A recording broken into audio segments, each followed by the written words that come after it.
Channel global science IQ। तो सबसे पहले हमारे सभी प्यारे स्टूडेंट्स को हमारा प्यार भरा नमस्कार। आज से आपकी क्लास 12th इनऑर्गेनिक केमिस्ट्री और फिजिकल केमिस्ट्री की शुरुआत होने जा रही है, जिसमें क्लास 12 का हम फर्स्ट चैप्टर कराने जा रहे हैं, जो कि है हमारा ठोस अवस्था यानी कि सॉलिड स्टेट। आज की इस क्लास में इस चैप्टर का इंट्रोडक्शन कराया जाएगा। आपको ठोस के बारे में जितनी भी जानकारी होती है सभी दी जाएगी। सबसे पहले आपको हम क्लासिफिकेशन कराएंगे मैटर का, उसके बाद सॉलिड का क्लासिफिकेशन कराएंगे, ठीक है। तो आज की क्लास आपके सभी आने वाले वनडे एग्जाम के लिए बहुत ज्यादा कीमती होने वाली है। ज्यादातर सभी स्टूडेंट्स को पता है कि हाल ही में हमने क्लास 11th और 12th की ऑर्गेनिक केमिस्ट्री फिनिश कराई है, जो कि लगातार हमने आपको इसी बोर्ड पर क्लासेस दी विद मॉक टेस्ट भी लिए। डेली शाम 3 बजे लाइव स्ट्रीम चलती है, जहां पर ऑर्गेनिक केमिस्ट्री के मॉक टेस्ट चलाए जा रहे हैं, ठीक है। अब बारी है इनऑर्गेनिक केमिस्ट्री और फिजिकल केमिस्ट्री की। देखो, केमिस्ट्री को 3 भागों में बांटा गया है। सबसे पहले आपकी होती है इनऑर्गेनिक केमिस्ट्री, फिर होती है फिजिकल केमिस्ट्री, शॉर्ट में लिख रहे हैं, ठीक है। उसके बाद आपकी होती है ऑर्गेनिक केमिस्ट्री। सभी को पता है, चाहे आपका क्लास 11th का कोई भी टॉपिक हो, चाहे आपके क्लास 12th का कोई भी टॉपिक हो, दोनों क्लासों की हम ऑर्गेनिक केमिस्ट्री जड़ से खत्म करा चुके हैं। इसी बोर्ड पर हर एक टॉपिक दिया और लाइव स्ट्रीम में हर एक चैप्टर का मॉक टेस्ट लिया हमने, ओके। अब बारी है हमारी फिजिकल केमिस्ट्री और इनऑर्गेनिक केमिस्ट्री की। देखो, अगर हम इनऑर्गेनिक केमिस्ट्री और फिजिकल केमिस्ट्री की बात करें तो ये पूरी केमिस्ट्री का 50% हिस्सा कवर किए हुए हैं और ऑर्गेनिक केमिस्ट्री पूरी 50% को कवर किए रखे हैं, ठीक है। तो अगर हम देखें तो हमने 50% पढ़ लिया है, अब हमको पढ़ना है 50%। वो 50% इनऑर्गेनिक केमिस्ट्री और फिजिकल केमिस्ट्री से होगा, ओके। तो इस टाइम हम आपको क्लास 12 की फिजिकल और इनऑर्गेनिक केमिस्ट्री कराएंगे। अगर समय बचता है, क्योंकि हमारा टारगेट है CP net, VHU, RUHS, nursing, pharmacy, paramedicals, AIIMS, BSc nursing, ये सभी एग्जाम हमारे टारगेट हैं। तो अगर समय बचता है तो क्लास 11th भी हम लगे हाथ निपटा ही देंगे, नहीं तो हमारे क्लास 12 तो आराम से फिनिश हो जाएगा। क्लास 11th ऑर्गेनिक केमिस्ट्री करा ही चुके हैं हम, ओके। तो इसी के साथ हम शुरुआत जो करने जा रहे हैं वो क्लास 12 इनऑर्गेनिक केमिस्ट्री का पहला चैप्टर करेंगे, जो कि है हमारा सॉलिड स्टेट, ठीक है। सभी स्टूडेंट्स कॉपी पेन को उठा लेंगे, नोट्स अपने प्यारे प्यारे हाथों से बनाएंगे, क्योंकि जितने प्यारे आप खुद के नोट्स बना सकते हैं उतना स्क्रीनशॉट से नहीं पढ़ सकते हैं। ये जो भी हम चैप्टर कराने जा रहे हैं वो हम बहुत जल्द फिनिश कराएंगे। वीडियो को लॉन्ग बना के आपको प्रोवाइड कराएंगे, छोड़ेंगे कुछ भी नहीं, कराएंगे बहुत जल्दी, ठीक है। इसके लिए आपका सपोर्ट और प्यार मुझे चाहिए। अगर आपका सपोर्ट और प्यार हमको मिलता रहा तो क्लासें क्या, हर चीज के लिए हम आपके साथ खड़े हुए हैं, ओके। तो चलिए सभी स्टूडेंट्स चैप्टर का नाम लिखेंगे, जो कि है हमारा ठोस अवस्था यानी कि सॉलिड स्टेट, ओके। देखो, जब हम इस चैप्टर पर आते हैं, इस चैप्टर को पढ़ते हैं, तो इस चैप्टर में सबसे पहले हमें एक चीज पढ़नी होती है, जो कि है हमारा पदार्थ। क्या है? पदार्थ, जिसे साइंस की भाषा में द्रव्य कहा जाता है और इंग्लिश में इसको मैटर कहा जाता है, ओके। जैसे कि अगर हम पदार्थ की बात करें या द्रव्य की बात करें तो हर वह वस्तु जो स्थान घेरती है, हर वह वस्तु जो स्थान घेरती है,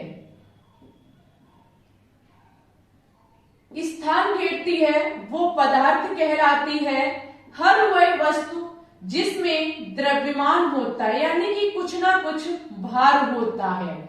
जिसमें द्रव्यमान होता है वो हमारा पदार्थ कहलाता है। ठीक है, इसमें एक नया शब्द जोड़ा जाता है, वो छोटे क्लासों की बात है कि जिसका अनुभव हम अपनी ज्ञान इंद्रियों के द्वारा कर सकते हैं। ठीक है, ज्ञान इंद्रियों का मतलब होता है जो हमें वातावरण का ज्ञान कराती है। 5 हमारी ज्ञान इंद्रियां होती हैं, आंख, कान, नाक, जीभ और हमारी त्वचा। ठीक है, ये हमें वातावरण का ज्ञान कराती हैं। तो इसमें लिखना चाहे तो लिख सकते हैं पदार्थ, यानी कि जिसके द्वारा वह जो स्थान घेरता है जिसमें द्रव्यमान होता है और जिसका अनुभव हम अपनी ज्ञान इंद्रियों द्वारा कर सकते हैं। ठीक है, ये होता है हमारा द्रव्य और पदार्थ, एक ही बात दोनों है। पृथ्वी पर अगर कुछ भी है तो वो स्थान घेरेगी, ये बात तय है। पृथ्वी पर अगर कुछ भी है, अगर वो स्थान घेरेगी तो उसमें कुछ ना कुछ भार जरूर होगा, चाहे हम आंखों से देख सके या ना देख सके, ये बात अलग है। आप कह सकते हैं सूक्ष्म जीव, तो सूक्ष्म जीव अगर है तो वो जगह घेरेंगे, और अगर हम तौलेंगे तो उनमें वजन भी होगा। ठीक है, हम सूक्ष्मदर्शी से देखेंगे तभी तो हमें पता चलेगा सूक्ष्म जीवों के बारे में। हाँ, अपवाद स्वरूप 2 चीजें याद आती हैं, ध्वनि हुई आपकी यानी कि साउंड हुआ, और प्रकाश यानी कि लाइट। ये स्थान नहीं घेरते हैं, हम इनको तौल भी नहीं सकते, इनका भार भी नहीं पता कर सकते। एक बंद रूम में हम डीजे पे डीजे बजा दें, बहुत ज्यादा शोर शराबा हो, लेकिन उस स्थान पर हम खड़े हो सकते हैं। आप चाहकर भी साउंड को तौल नहीं सकते हैं। एक रूम में हम एलईडी बहुत ज्यादा लगा दें, क्या हम रूम में खड़े नहीं हो सकते? बिल्कुल हो सकते हैं। तो ध्वनि और प्रकाश एक अपवाद स्वरूप 2 है जो स्थान नहीं घेरते, जिसमें कोई भी भार नहीं होता है। हाँ, हम अनुभव कर सकते हैं इसका, आंख के द्वारा हम देख सकते हैं कि यहाँ प्रकाश है, कानों के द्वारा हम सुन सकते हैं कि यहाँ साउंड बज रहा है। ठीक है, लेकिन पृथ्वी पर अगर कोई चीज है तो वो स्थान घेरेगी, उसमें भार होगा, ये बात तय है। हवा, वायु की बात करें तो वो भी अपना स्थान घेरता है। बहुत ज्यादा तूफान आया हो, आप खड़े हो जाना, आपको धक्का लगेगा, क्योंकि हवा कह रही है हट जाइए, हमें अपना स्थान घेर लेने दीजिए। ठीक है, ये होता है। वायु स्थान घेरता है, हम इसे गुब्बारे में भर के तौल सकते हैं, प्रकाश को चाहकर भी नहीं भर सकते हैं, साउंड को चाहकर भी नहीं हम कलेक्ट कर सकते, इकट्ठा नहीं कर सकते हैं। तो ये होता है हमारा पदार्थ। ठीक है, अच्छा, ये चीज अब हमारी क्लियर होती है। अगर हम पदार्थ की बात करें, अगर द्रव जिसे कहा जाता है, ये अवयवी कणों से मिलकर के बना होता है। पदार्थ जो होते हैं वो हमारे अवयवी कणों से मिलकर के बने होते हैं। ठीक है, अवयवी कणों से मिलकर के बने होते हैं। सबसे बड़ा प्रश्न ये है कि अवयवी कण क्या होते हैं? अवयवी कण वो हमारे परमाणु हो सकते हैं, यानी कि एटम हो सकता है। ठीक है, जैसे कि सोडियम धातु, मैग्नीशियम धातु, ये क्या होते हैं? परमाणु, एटम होते हैं। अवयवी कण यानी कि हमारे अणु, जैसे कि पानी, जल हुआ, आपका अमोनिया हुआ।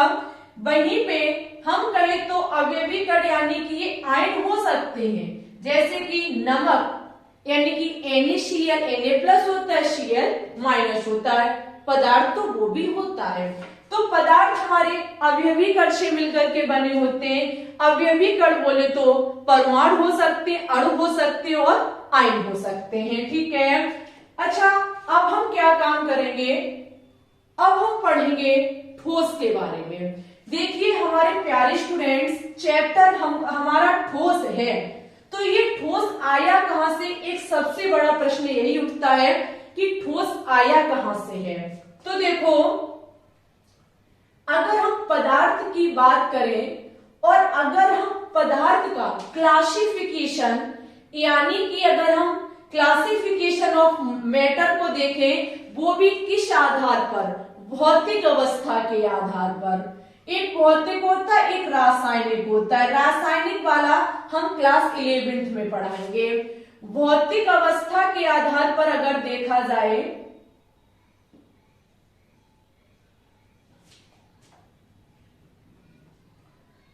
भौतिक अवस्था के आधार पर देखा जाए तो पदार्थ को 3 भागों में बांटा गया है। कितने भागों में?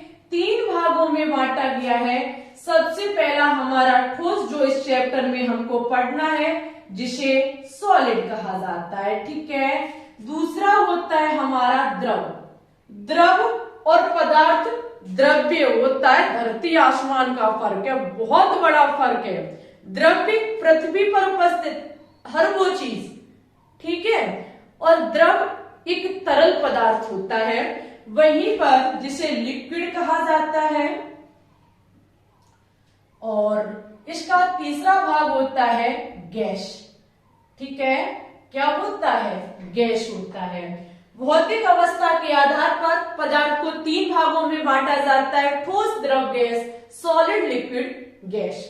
हम थोड़ा सा इसमें अंतर समझेंगे कि ये तीनों होते क्या है, और उसके बाद हमारा मेन टारगेट ये ठोस, ये सॉलिड होगा। देखो, अगर हम इन तीनों के बारे में देखें तो एक चीज, ठोस, द्रव और गैस को जो वर्गीकृत किया गया है वो किया गया है अंतरा आणविक बल के कारण। सबसे पहले इसमें जो हम डिफरेंस देखते हैं वो अंतरा आणविक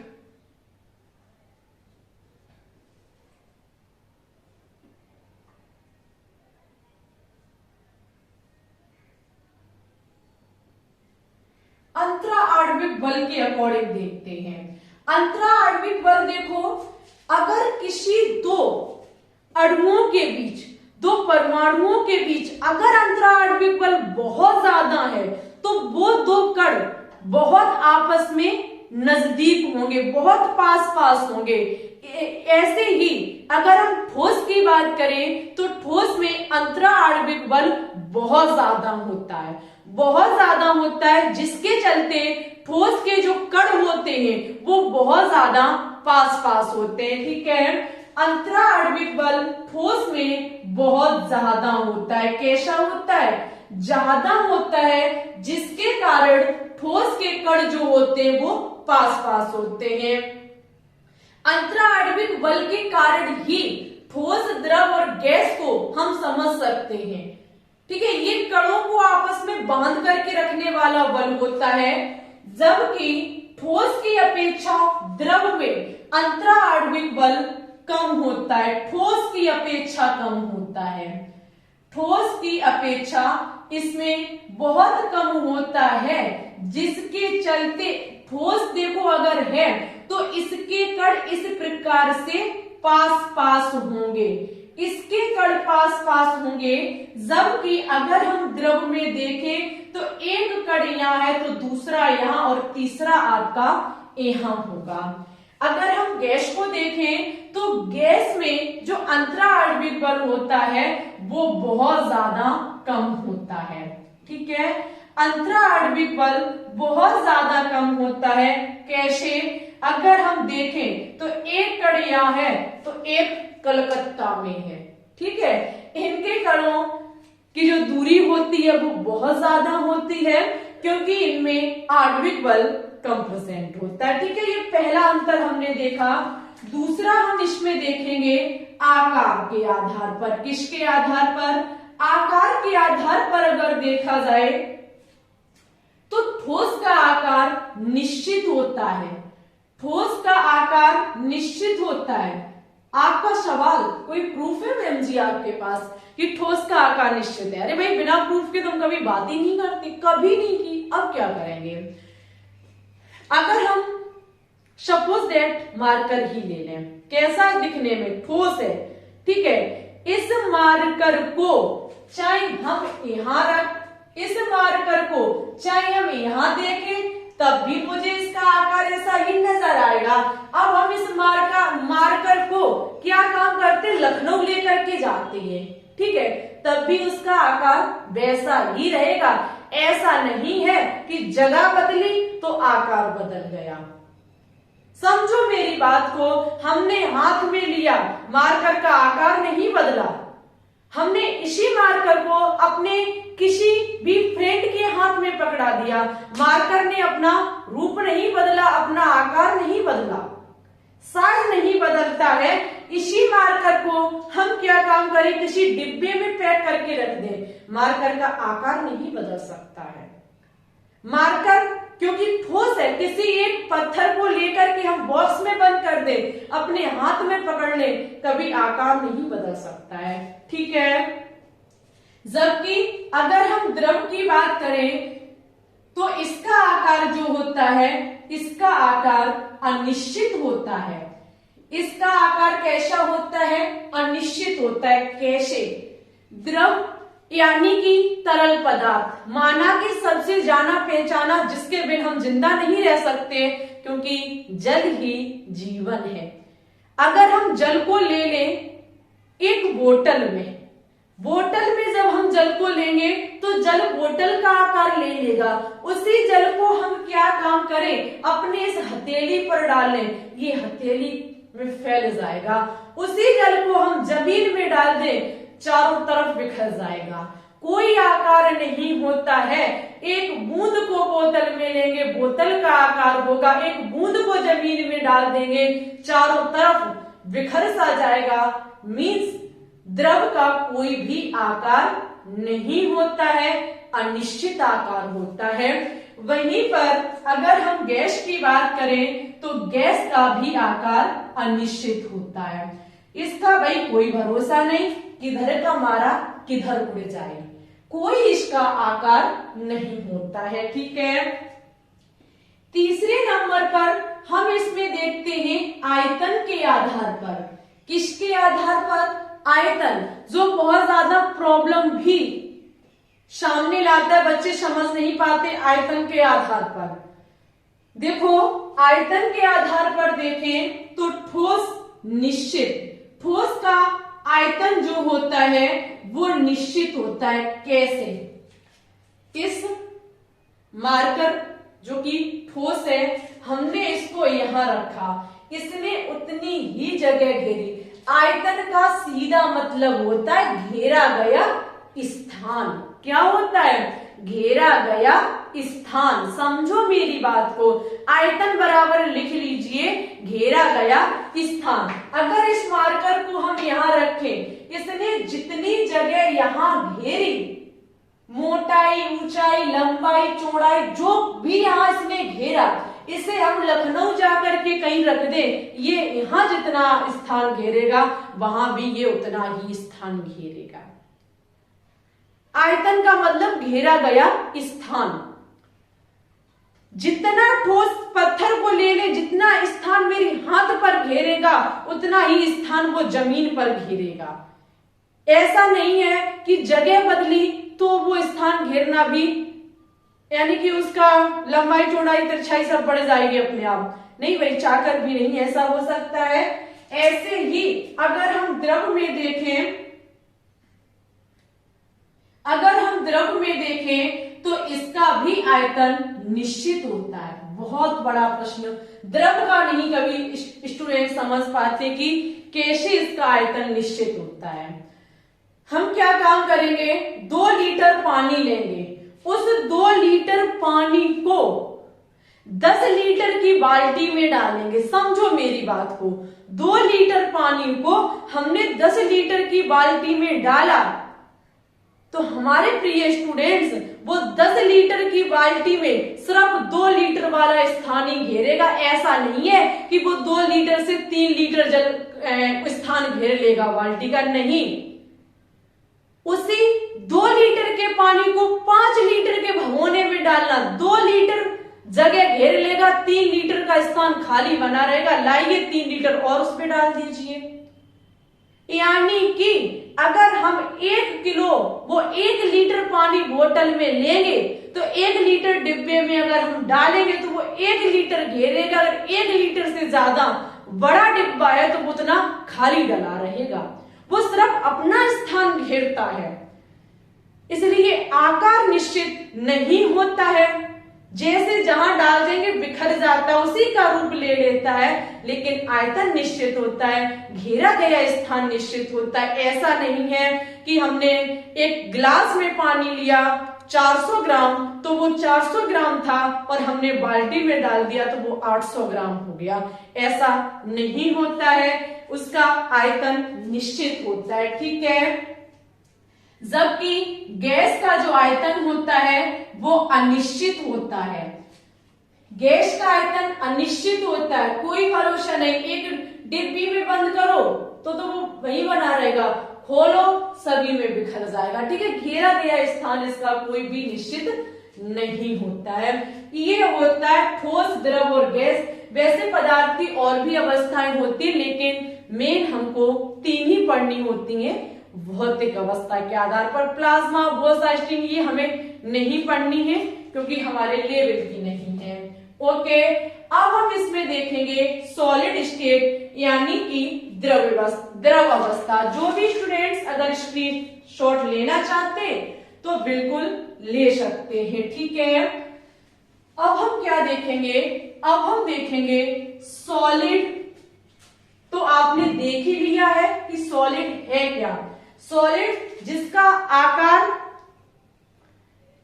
ठोस पदार्थ क्या होते हैं जिसके आकार निश्चित होता है, और आकार निश्चित होता है, आयतन भी निश्चित होता है। लिख लीजिए, आयतन निश्चित होता है, आकार निश्चित होता है, ठीक है। और ये हमारे असंपीड्य होते हैं। एक बार लिख लो, ठोस के लक्षण लिख ले सभी विद्यार्थी।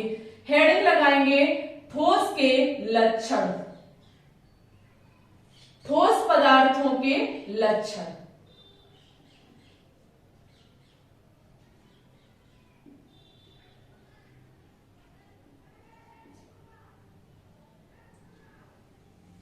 ठोस पदार्थों के लक्षण असंपीड्य, दृढ़ता, आंतरिक शक्ति होते हैं।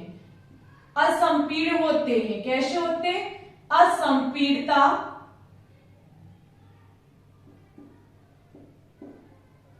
असंपीडता, दृढ़ता,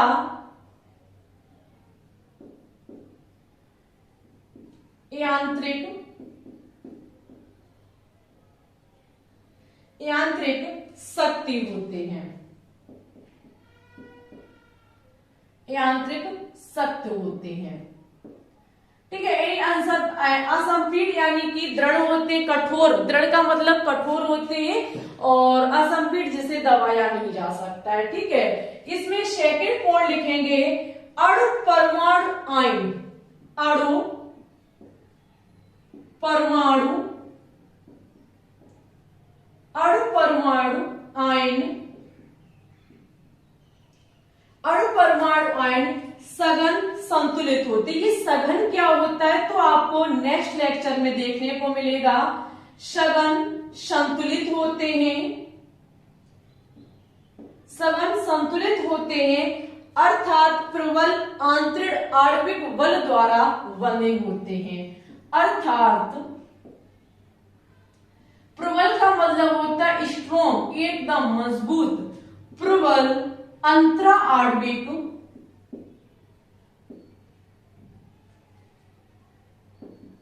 बंध से बंधे होते हैं, या फिर आप बल भी लिख सकते हैं, से बंधे होते हैं, बल से बंधे होते हैं। वहीं पे आप लोग नेक्स्ट पॉइंट भी लिख लीजिए। इसमें हम और भी लिख सकते हैं, ये गति नहीं कर सकते, और यहां लिखेंगे और स्वेच्छा यानी कि अपनी इच्छा अनुसार, स्वेच्छा से गति नहीं कर सकते हैं।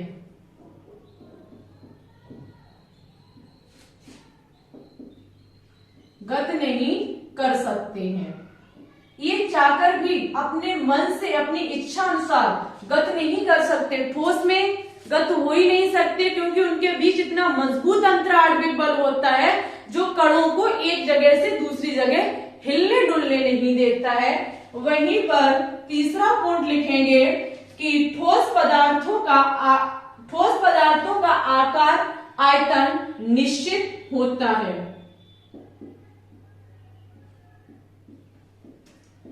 ठोस पदार्थों का आकार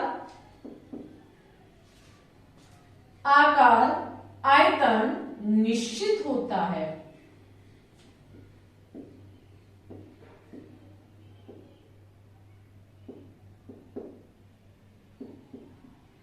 ठीक है प्यारे स्टूडेंट्स, इसका आयतन और आयकार दोनों ही निश्चित होता है। ये होते कुछ ठोस पदार्थ के लक्षण। ये असंपीर्ण, दबाया नहीं जा सकता, कठोर होते हैं, गति नहीं कर सकते हैं, आकार और आयतन दोनों ही निश्चित होते हैं। ठीक है, ठोस का अब हम देखेंगे क्लासिफिकेशन ऑफ सॉलिड, यानी कि ठोस को दो भागों में वर्गीकृत किया गया है, जो कि बहुत ज्यादा इंपॉर्टेंट है। इससे कभी कभी वनडे एग्जाम क्वेश्चन जरूर पूछ लेता है। अब हम देखेंगे ठोस का वर्गीकरण, क्लासिफिकेशन ऑफ सॉलिड, ठोस का वर्गीकरण।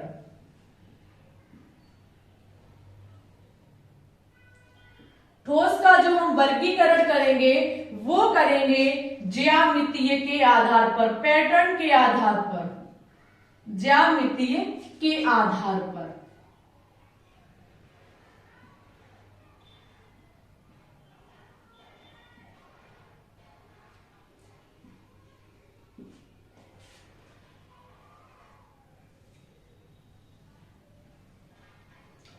ज्यामिति के आधार पर अगर हम ठोस को देखेंगे तो ठोस को दो भागों में बांटा गया है। पहला है हमारा क्रिस्टलीय ठोस और दूसरा है हमारा अक्रिस्टलीय ठोस। पहला है हमारा क्रिस्टलीय ठोस, ब्लैक से देखेंगे, पहला है हमारा क्रिस्टलीय ठोस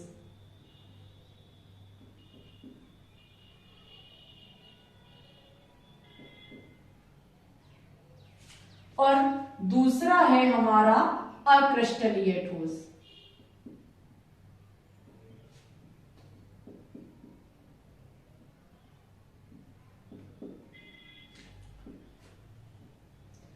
एक एक पॉइंट बहुत ज्यादा कीमती है, ध्यान से सुनना।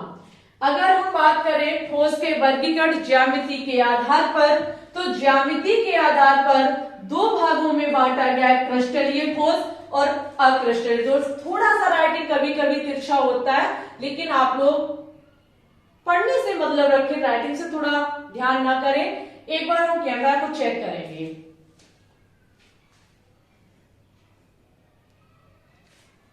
सही है, बिल्कुल सही है। थोड़ा सा बड़ा लिख दे तो हमारे हिसाब से और बेटर रहेगा। थोड़ा सा हम बड़ा लिखेंगे क्योंकि छोटा कैमरे में सही नहीं दिखता है। एक बार हम बड़ा लिखेंगे जल्दी से, ठोस का वर्गीकरण।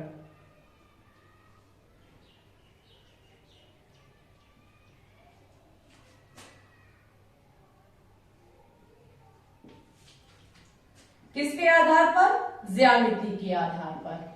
ठीक है, ज्यामिति के आधार पर।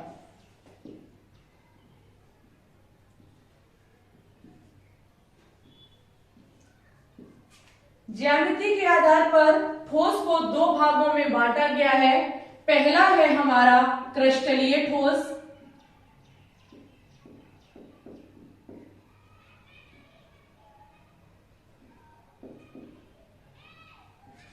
और दूसरा है हमारा अक्रिस्टलीय ठोस।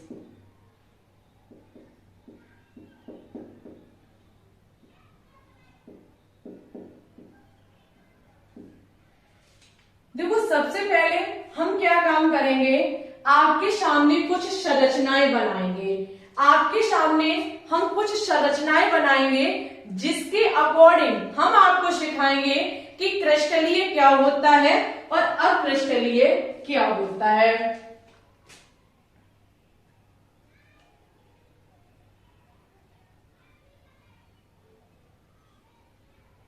इंक भी खत्म हो चुकी है भाई, इंक नहीं खत्म हुई है, बस हमारे पास इंक की तो व्यवस्था है, मार्कर में खत्म हो गई है।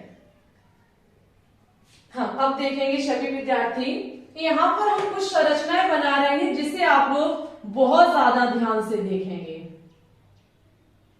हमारे साथ बनाते चलिए सभी स्टूडेंट्स।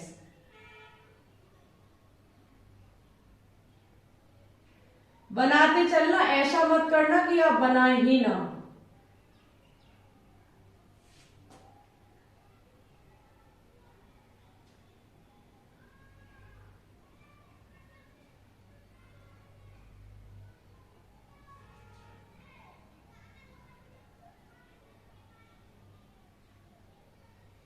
बनाते चलिए, बहुत सरल है। आपको गोला करना है और बिंदु बनाना है। गोला बिंदु गोला बिंदु गोला बिंदु गोला, ठीक है। फिर बिंदु गोला बिंदु गोला बिंदु गोला बिंदु, ठीक है। और इधर साइड आप क्या काम करेंगे, इधर साइड आपको ऐसे बनाना है, ठीक है।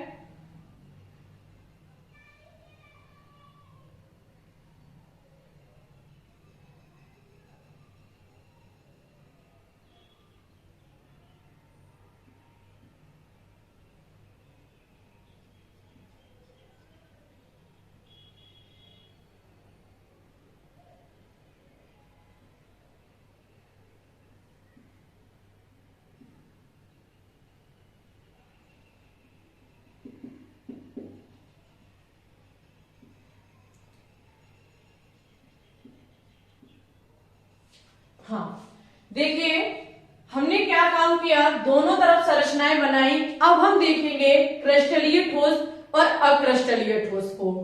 अगर हम इनकी क्या काम करें, इनकी ज्यामितीय को देखें, इनके पैटर्न को देखें, तो एक चीज हमारी समझ में आती है। देखो तुरंत का तुरंत हम नोट डाउन करेंगे और साफ भी करेंगे, क्योंकि नीचे जगह कम बची हुई है। इनमें अंतर देखेंगे सभी स्टूडेंट्स।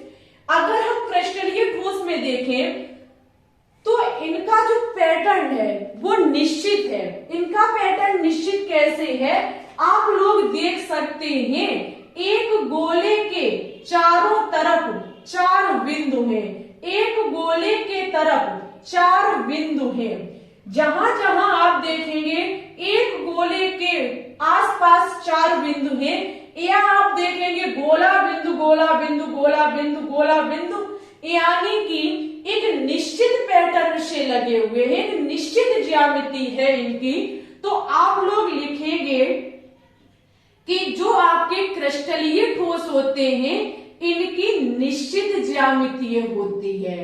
कैसी होती है, निश्चित ज्यामिति, निश्चित पैटर्न होता है।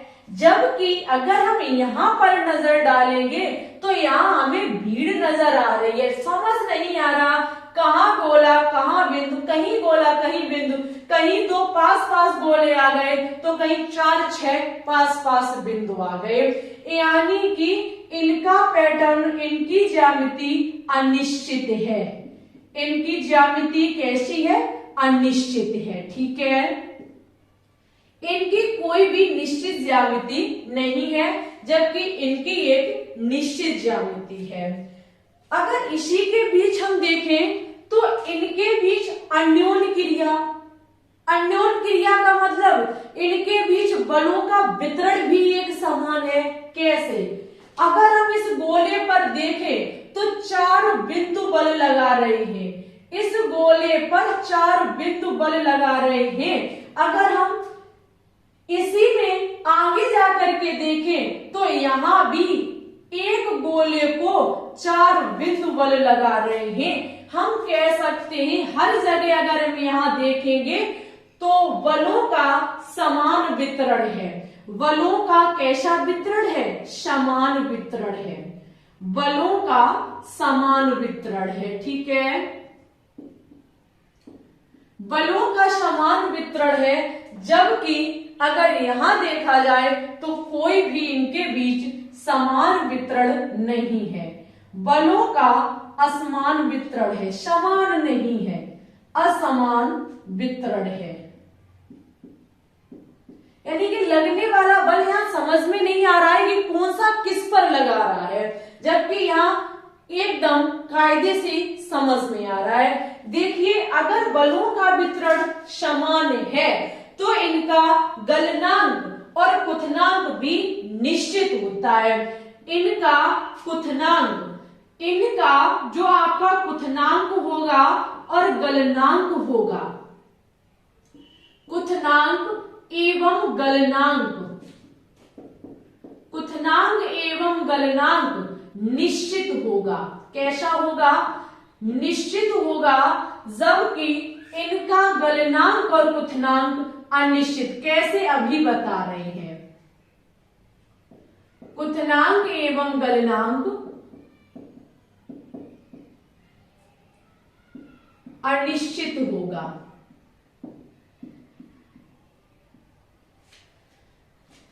अगर हम इसको गर्म करेंगे, इसका क्वथनांक, सपोज दैट क्रिस्टलीय ठोस को अगर हम पिघलाना चाहें, तो अगर इसका एक हिस्सा 100 डिग्री सेल्सियस पर पिघल रहा है, तो हर एक हिस्सा इसका 100 डिग्री पर पिघलेगा, क्योंकि इसके हर जगह होने वाली अन्योन क्रिया बलों का वितरण एक समान है।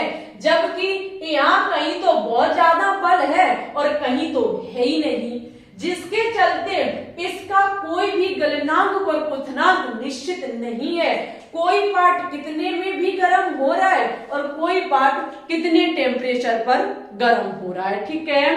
अब क्रिस्टलीय ठोस का गलनांक एवं क्वथनांक निश्चित नहीं होता है, अनिश्चित होता है, जबकि क्रिस्टलीय ठोस का निश्चित होता है, ज्यामितीय भी निश्चित होती है। ठीक है। अब हम इसमें आगे पॉइंट देखेंगे।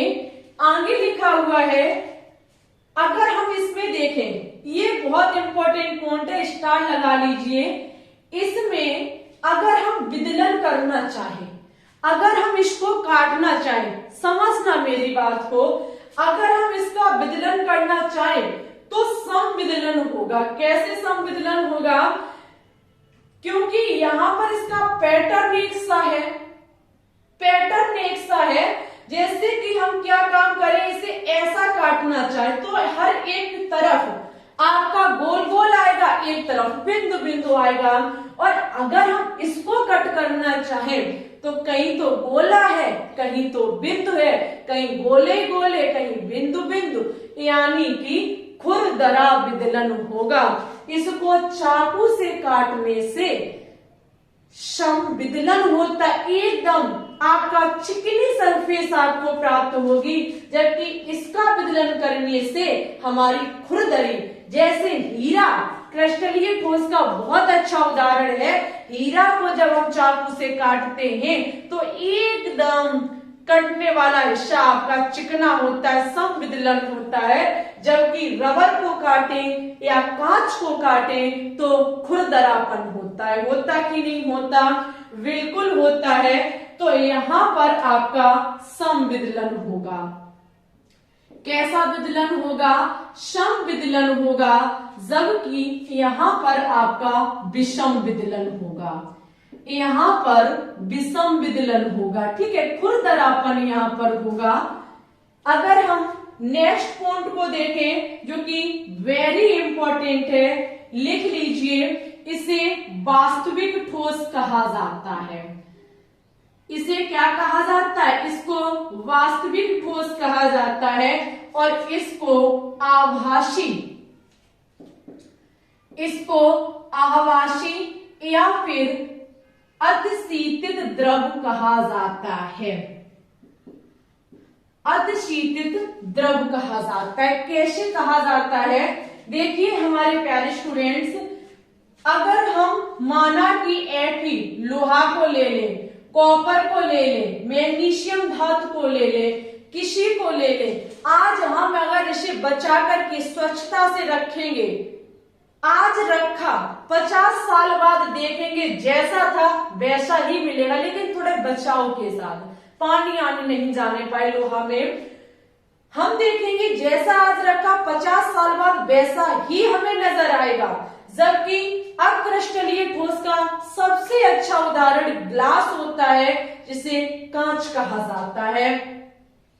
अगर आज की तारीख में हम कांच को लेकर के आएंगे और क्या काम करेंगे, आज की तारीख में हम कांच को लेकर के आएंगे और रख देंगे, 50, 60, 70 साल बाद देखेंगे जब हमारे ऊपर बुढ़ापो आ जावे वो, तब हम देखेंगे तो हमारे प्यारे स्टूडेंट्स ये कांच ऊपर से पतला और नीचे से हमें चौड़ा नजर आएगा। कैसा नजर आएगा? चौड़ा, मोटा नजर आएगा।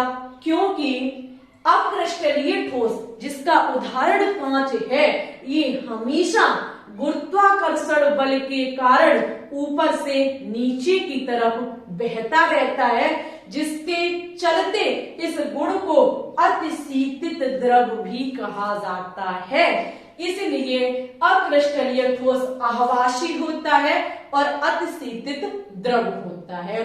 क्रिस्टलीय ठोस के किसी भी चीज को हम दबा के रख दें 50 साल बाद बिगड़ नहीं सकता है, जबकि कांच को रख दो 50 साल बाद ऊपर से पतला हो जाएगा, नीचे से मोटा हो जाएगा। ठीक है, इसका रीजन क्योंकि ये गुरुत्वाकर्षण बल के कारण हमेशा कांच ऊपर से नीचे की तरफ बहता रहता है, लेकिन हमको दिखाई नहीं देता है। ठीक है, तो ये होता है अतिशीतित द्रव और वास्तविक ठोस, वास्तविक में अंतर। अगर हम नेक्स्ट पॉइंट देखें तो हमारे प्रिय स्टूडेंट्स, यहाँ पर एक चीज आप देखेंगे, दैशिकता, जो वनडे एग्जाम बहुत ज्यादा पूछता है। दैशिकता का मतलब होता है दिशाओं को अगर हम चेंज करते हैं तो क्या होता है। यहाँ पर अगर हम इसको इस दिशा में देखें, तो एक चीज आप लोग, ये यहां से निकलेगा। अगर हम इसे इस दिशा में देखें, मिस्टेक हो गई भाई, सही से नहीं मैंने विदलन कर पाया, तिरछा कर दिया इसको, ऐसे जाएगा ये यूं। ठीक है, अगर हम इसको देखें, अगर हम इसको इस दिशा में देखें तो एक चीज नजर आई, एक तरफ बिंदु बिंदु और एक तरफ गोले गोले। अगर हम इसको इस दिशा में देखें तो एक तरफ गोला बिंदु गोला बिंदु गोला बिंदु गोला बिंदु गोला बिंदु गोला बिंदु। यानी कि दिशा अगर हम चेंज करते हैं तो हमें इनके कणों की व्यवस्था थोड़ी सी अलग दिखाई देती है। और भाई साहब, भीड़ का कोई रूप नहीं होता, इधर से देखें चाहे इधर से देखें, बस खोपड़ी खोपड़ी ही नजर आएगी, हमें ऐसा लगेगा हर जगह समान है। ठीक है, जबकि यहाँ दिशा बदलने पर यहाँ पर हमें जो पदार्थ की व्यवस्था है वो अलग अलग दिखाई देती है। क्योंकि इधर ऐसे देखने पर गोला बिंदु गोला आते और ऐसे देखने पर एक तरफ बिंदु बिंदु एक तरफ गोले गोले आते हैं। तो यहाँ पर इसकी जो प्रकृति होती है वो आपकी होती है विषम दैशिक। कैसी होती है? विषम दैशिक प्रकृति के होते हैं, विषम दैशिक प्रकृति के होते हैं, जबकि ये समदैशिक प्रकृति के होते हैं। क्योंकि भीड़ का कोई रूप नहीं होता है, यहाँ जिधर देखें तिधर एक सा ही समान आ रहा है। ठीक है, ये समदैशिक प्रकृति के होते हैं। इसमें एक पॉइंट और लिखेंगे सभी स्टूडेंट्स, ये जो होते हैं इनमें दीर्घ पराशीय व्यवस्था होती है। कैसी व्यवस्था होती है? दीर्घ पराशीय व्यवस्था होती है और इनकी लघु पराशीय व्यवस्था होती है। कैसी होती है? लघु पराशीय व्यवस्था होती है। ये एक इंपॉर्टेंट क्वेश्चन है, वनडे एग्जाम पूछता भी है और इसे हम कई तरीके से समझ सकते हैं। दीर्घ पराशीय व्यवस्था कई ऐसे भी समझते हैं कि हम अगर इस चीज को बढ़ाते जाए तो बढ़ा भी सकते हैं, गोला बिंदु गोला बिंदु गोला, और यहाँ पर कहीं गोले कहीं बिंदु, यानी कि बताओ बिंदु खत्म हो जाए गोले गोले ही चलते रहे तो लघु पराशीय व्यवस्था है, कोई चीज रुक भी सकते हो। यहाँ पर पैटर्न एक सा चलेगा, एक लंबी व्यवस्था है। या इस चीज को हम ऐसे समझ सकते हैं जैसे हीरा को अगर हम काटें तो ये दो भागों में टूटेगा, फिर दो भाग से हम फिर काटे तो चार में टूट जाएगा। दो हिस्से हो गए, हीरा एक था, बीच से काटे दो हिस्से मिले, अब दोनों हिस्सों को फिर काटेंगे तो दो हिस्से इसके दो हिस्से चार मिल जाएंगे। यानी कि हम इसे लंबे समय तक काट सकते हैं, लंबे समय तक इसकी व्यवस्था को हम देख सकते हैं। जबकि अगर इसका उदाहरण कांच बहुत अच्छा उदाहरण है। कांच को अगर हम काटना चाहें, देखना चाहें, तो हम क्या काम करेंगे, इसे एक बार में ही जैसे ही इस पर कट करना चाहेंगे ये बिखर जाएगा। लघु पराशी व्यवस्था होती है, तुरंत छोटा हो जाएगा। तो यहाँ पर आप लोग लिखेंगे दीर्घ पराशी और यहाँ पर लघु पराशी। अब हम इसके एग्जाम्पल को देखेंगे तो लिख लो, इसका सबसे अच्छा एग्जाम्पल हीरा है, आयरन है और आपका लोहा है, कॉपर है, मैग्नीशियम है, कुछ भी लिख सकते हैं। ठीक है, यहाँ पर अगर हम देखेंगे तो इसका सबसे अच्छा उदाहरण है कांच, जो बहुत ज्यादा पूछा जाता है। इसके साथ साथ आपका रबड़ भी इसका बहुत अच्छा उदाहरण है। ठीक है, ये होता है हमारा क्रिस्टलीय ठोस और अक्रिस्टलीय ठोस। सभी विद्यार्थियों को समझ में आया या नहीं आया, कमेंट बॉक्स में कमेंट करके जरूर बताएंगे। तो पहले स्क्रीनशॉट लीजिए, उसके बाद हम बात करेंगे क्रिस्टलीय ठोस का वर्गीकरण। ठीक है, ये ठोस का वर्गीकरण था। अब जो हम वर्गीकरण पढ़ेंगे वो क्रिस्टलीय ठोस का होगा। ओके, लीजिए इसकी स्क्रीनशॉट। तो जैसा कि सभी स्टूडेंट्स ने देख लिया है कि ठोस क्या होता है, और ठोस को ज्यामिति के आधार पर दो भागों में बांटा जाता है, क्रिस्टलीय ठोस और अक्रिस्टलीय ठोस। ठीक है, जहां पे हमने इनके बीच डिफरेंस भी क्लियर कर दिया है कि क्या हमारा क्रिस्टलीय ठोस होता है, क्या हमारा अक्रिस्टलीय ठोस होता है। अब हम जो बात करेंगे वो करेंगे क्रिस्टलीय ठोस के वर्गीकरण पर। अक्रिस्टलीय ठोस का वर्गीकरण आपकी क्लास 12 में नहीं दिया गया है, तो अब हमको देखना है क्रिस्टलीय ठोस का वर्गीकरण।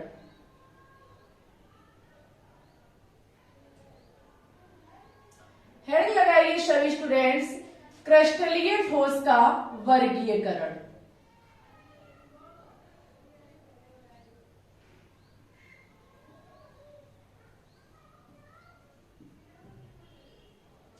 यहां पर जो हम क्रिस्टलीय ठोस का वर्गीकरण देखेंगे वो देखेंगे अवयवी कणों के बीच अन्योन क्रिया के आधार पर।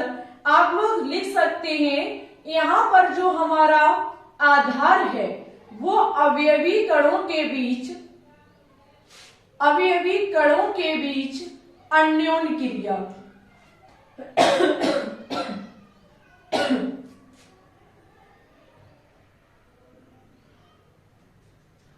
अन्योन क्रिया के अकॉर्डिंग हम क्लासिफिकेशन करने जा रहे हैं।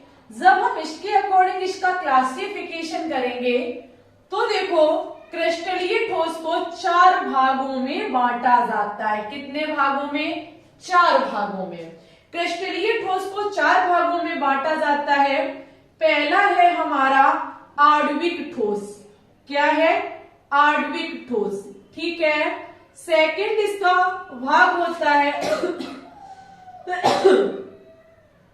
जो कि ये हमारा आयनिक ठोस। आयनिक ठोस। तीसरा है हमारा धात्विक ठोस। क्या है? धात्विक ठोस। ठीक है। चौथा है इसका पार्ट, वो है सहसंयोजी ठोस। सहसंयोजी ठोस या फिर जिसको नेटवर्क ठोस भी कहा जाता है। ओके, नेटवर्क ठोस, इसका नाम पूछा जाता है, वनडे एग्जाम पूछता है। सहसंयोजी ठोस और किसको कहा जाता है? तो नेटवर्क ठोस और सहसंयोजी ठोस एक ही बात है। ठीक है। तो देखिए, अगर हम यहाँ पे आगे बात करें तो आणविक ठोस को पुनः 3 भागों में फिर बांटा जाता है, जो कि है हमारा ध्रुवीय आणविक ठोस, ध्रुवीय आणविक ठोस, फिर होता है हमारा अध्रुवीय आणविक ठोस, और उसके बाद हमारा होता है हाइड्रोजन आणविक ठोस। कौन सा होता है? हाइड्रोजन बंधित आणविक ठोस। हाइड्रोजन बंधित आणविक ठोस। ठीक है। देखो, यहां हम इसकी ज्यादा डिटेल नहीं कराएंगे, क्योंकि कोई डेफिनेशन नहीं पूछी जाती, साधारणता यहाँ से क्वेश्चंस किए जाते हैं। वो कैसे क्वेश्चंस हैं, जरा हम इन्हीं पे ध्यान देंगे, ठीक है। क्रिस्टलीय ठोस को चार भागों में बांटा जाता है, आणविक ठोस, आयनिक ठोस, धात्विक ठोस और सहसंयोजी ठोस। अगर हम सबसे पहले देखें आणविक ठोस को, तो ये खुद तीन भागों में बटा हुआ है, ध्रुवीय, अध्रुवीय और हाइड्रोजन बंधित। अगर हम आणविक ठोस को देखें तो इसमें जो अवयवी कण होते हैं, क्या अवयवी कण, वो आपके अणु होते हैं। क्या होते हैं, अणु होते हैं, क्योंकि ठोस अवयवी कणों से मिलकर के बने होते हैं। वो परमाणु हो सकते हैं, अणु हो सकते हैं, आयन हो सकते हैं। तो आणविक ठोस में जो अवयवी कण होते हैं वो अणु होते हैं, ठीक है। ये अणु जैसे कि आपका NH3 अमोनिया हो सकता है, ठीक है, या फिर आपका I2 हो सकता है। ये भी तो एक अणु होता है, क्योंकि दो इसमें देखो, अगर अकेला I है तो ये परमाणु होगा, और दो I हो गए सेम तो ये अणु हो जाएगा हमारा। इसी के साथ हम क्या काम करेंगे, जैसे कि आपका अणु जल भी होता है।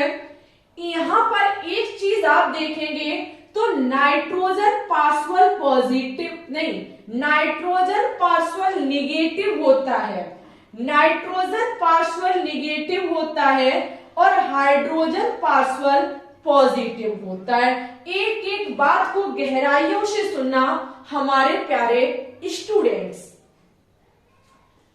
आणविक ठोस जो अणुओं से मिलकर के बना होता है उसे आणविक ठोस कहा जाता है। जैसे कि आणविक ठोस हमारा अमोनिया है, अमोनिया कोई आपको पता है, जैसे कि ठोस अमोनिया हम ले लें, ठीक है, ठोस अमोनिया अगर हम ले लें तो NH3 कई एक होंगे, NH3 के अणु कई एक मिलकर के एक बड़ी NH3 ठोस का रूप लेंगे।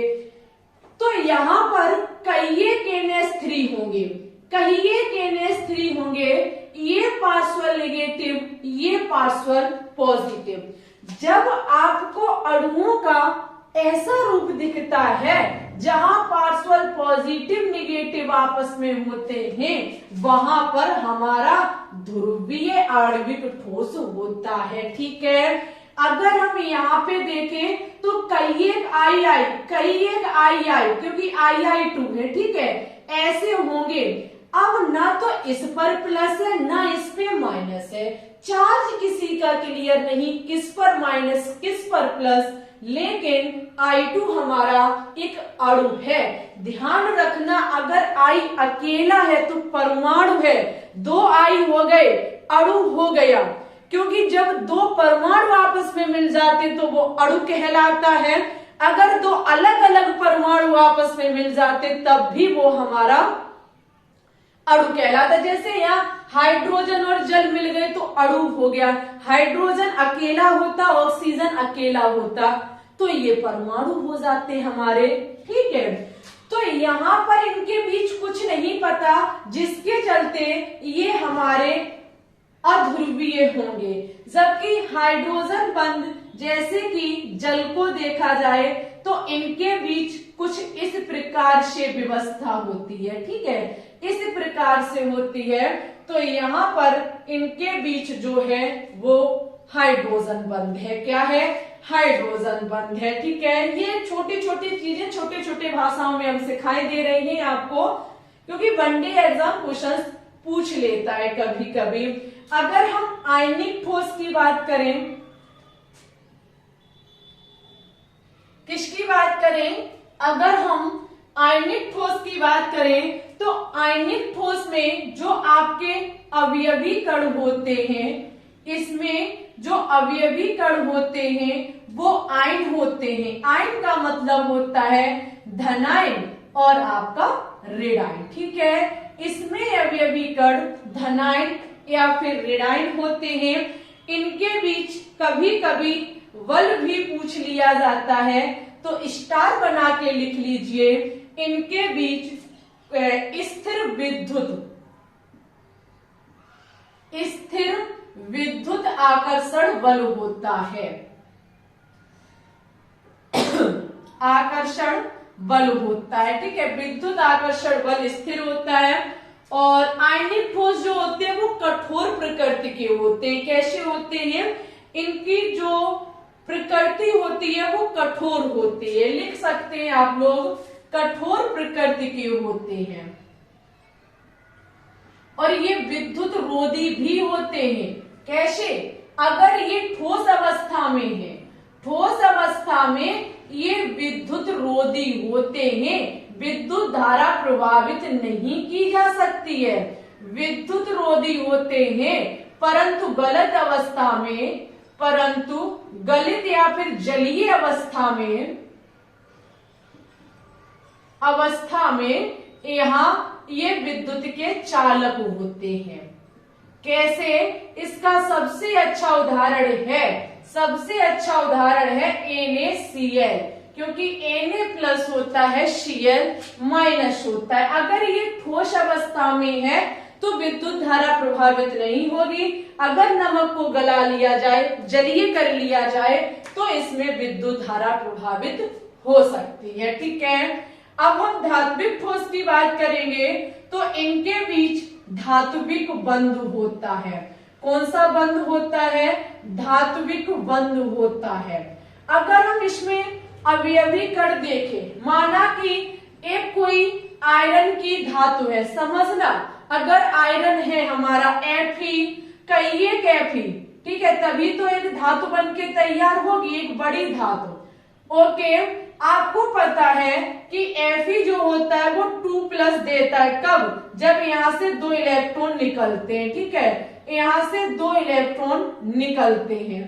तो एक चीज आप लोग ध्यान रखेंगे कि इसमें प्लस जितना होता है उतना ही माइनस होता है और धात्विक ठोस में धात्विक बंध होता है। इसके बारे में कुछ ज्यादा डिटेल नहीं आपको सीखनी है। ये विद्युत धारा इसमें प्रभावित हो सकती है क्योंकि इसमें मुक्त इलेक्ट्रॉन होते हैं। ओके, अगर हम सहसंयोजी ठोस या नेटवर्क ठोस की बात करें तो सहसंयोजी ठोस में सहसंयोजक बंध होता है, ये तो सरल ही है। इसके बीच जो बंध होता है वो सहसंयोजी बंध होता है। कौन सा बंध होता है? सहसंयोजी बंध होता है। और साथ ही साथ ग्रेफाइट हुआ, आपका सिलिका हुआ, ये सभी इसके उदाहरण हैं। सहसंयोजी ठोस का ज्यादातर अदर नेम पूछ लिया जाता है। सहसंयोजक बंध इनके अवयवी कणों के बीच होता है। ठीक है, बस कुछ नहीं, इसमें इतना ही आपको देखना होता है। जो आपके क्रिस्टलीय ठोस के ये चारों रूप हैं, इसमें कुछ ज्यादा नहीं है। ओके, बंटी एग्जाम जो क्वेश्चंस पूछता है वो क्वेश्चंस हम आपको MCQ के थ्रू करवा देंगे। यहीं पर आज का हमारा इंट्रोडक्शन समाप्त होता है। आज की इस क्लास में आपने बहुत कुछ सीखा, ठोस सीखा, पदार्थ सीखा, वर्गीकरण ठोस का किया, क्रिस्टलीय ठोस का किया, बहुत कुछ किया। ठीक है, कल आपको बहुत ही धुआंधार क्वेश्चंस, वो धुआंधार क्लास कराई जाएगी। और हमारे प्रिय स्टूडेंट से एक रिक्वेस्ट है हमारी, हम संडे स्पेशल एक डाउट सेक्शन चलाना चाहते हैं जिसमें किसी विद्यार्थियों को जो हम टॉपिक कराते हैं उनसे वो संबंध कोई समस्या है तो उसी वीडियो के कमेंट बॉक्स में आप लिख सकते हैं। आपके कमेंट को लेकर के हम एक शॉर्ट वीडियो के रूप में इसी बोर्ड पर आपके डाउट खत्म करेंगे। ठीक है, ये एक हमारा बहुत बड़ा प्लान है। तो कल जो आज संडे है, आज शाम को किसी ना किसी स्टूडेंट्स के डाउट को हम फिनिश कराएंगे। तो वो कई विद्यार्थियों के डाउट हमारे पास आ चुके हैं कि मैम जी ये डाउट हमारा है, हमें क्लियर करा दीजिए। तो वो शॉर्ट में आपको मिलेगा। ठीक है, शॉर्ट वीडियो में मिलेगा। अगर आप भी अपना डाउट फिनिश कराना चाहते हैं, समाप्त जड़ से खत्म कराना चाहते हैं, तो आप जिस वीडियो से संबंधित डाउट है उसी वीडियो के कमेंट बॉक्स में कमेंट कर दीजिएगा। ठीक है, किसी रिएक्शन, किसी टॉपिक से, किसी क्वेश्चन से कोई समस्या है तो करिए कमेंट, हम आपके कमेंट को देखेंगे और उसे एक शॉर्ट वीडियो के रूप में भी सही से करा देंगे। ठीक है, हमारे सभी प्रिय स्टूडेंट्स को आज का ये टॉपिक कैसा लगा कमेंट बॉक्स में कमेंट करके जरूर बताएंगे। अगर आज की क्लास से कुछ नया सीखने को मिला हो तो प्लीज वीडियो को लाइक शेयर और चैनल पे न्यू है तो चैनल को भी सब्सक्राइब कर लेंगे। ठीक है, टेलीग्राम चैनल को ज्वाइन कर लीजिए, वहां हर क्लास की पीडीएफ, हर क्लास की सबसे पहले जो भी वीडियो होती है वो हम वहीं पर शेयर करते हैं। ठीक है, जो स्टूडेंट चैनल पे न्यू है वो चैनल को सब्सक्राइब जरूर कर लें। डेली शाम 3 बजे हमारी लाइव स्ट्रीम चलती है जहां पर बहुत ही धुआंधार क्वेश्चंस कराए जाते हैं। ठीक है, आज के लिए बस इतना ही रखते, अपना ख्याल रखना, अच्छे से पढ़ना, ऊंचाइयों को छूना।